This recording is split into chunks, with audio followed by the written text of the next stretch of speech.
Hi, and welcome to this session on e-coaching secrets. The fact that you are listening to this explains a lot about your desire to share your expertise with the world. We'll begin the session by explaining what e-coaching is all about. Once we have dwelled a bit on that, we'll move on to our core subject, which running a seminar from home, or more popularly called as a webinar. As we all know, the internet has become one of the most powerful tools of sharing information by using different means, be it blogs, e-magazines, or academic journals. There are experts and not so experts with little or more knowledge on any subject written on the internet, with a view to educate or increase their business. You may not realize, but you too may be an expert in your chosen field. Somewhere inside, every one of us has an urge to share what we know best. You may have counseled your friends at some point of time, or written a great piece for the internet.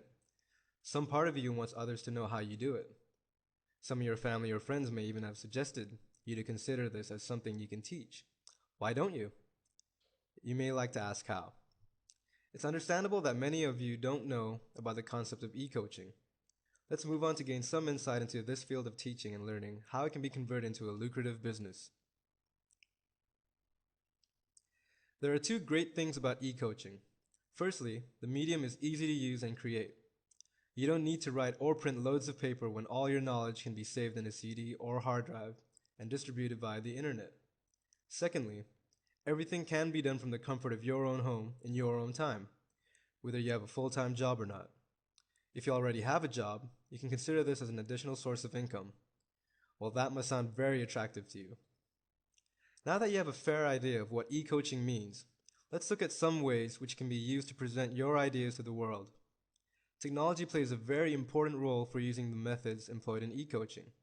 These methods include PowerPoint presentations, instant messaging, email, video conferencing, and using CDs or DVDs containing study material in audio, video, or ebook format.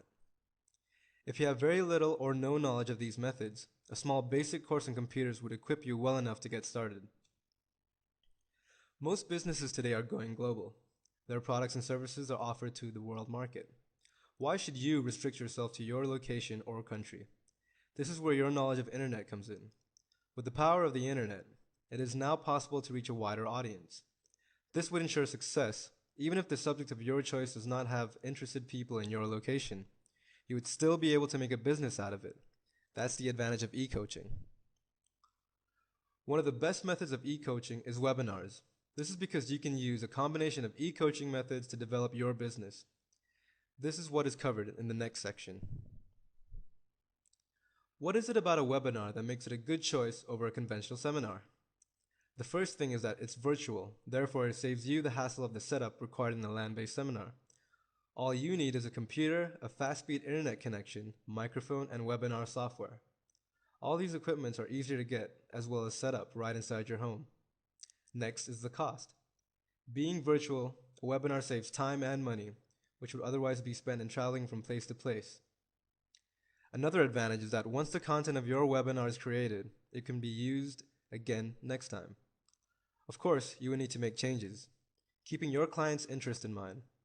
Also, do check the market trends regularly and keep the content updated. A webinar is also easy to promote using the internet.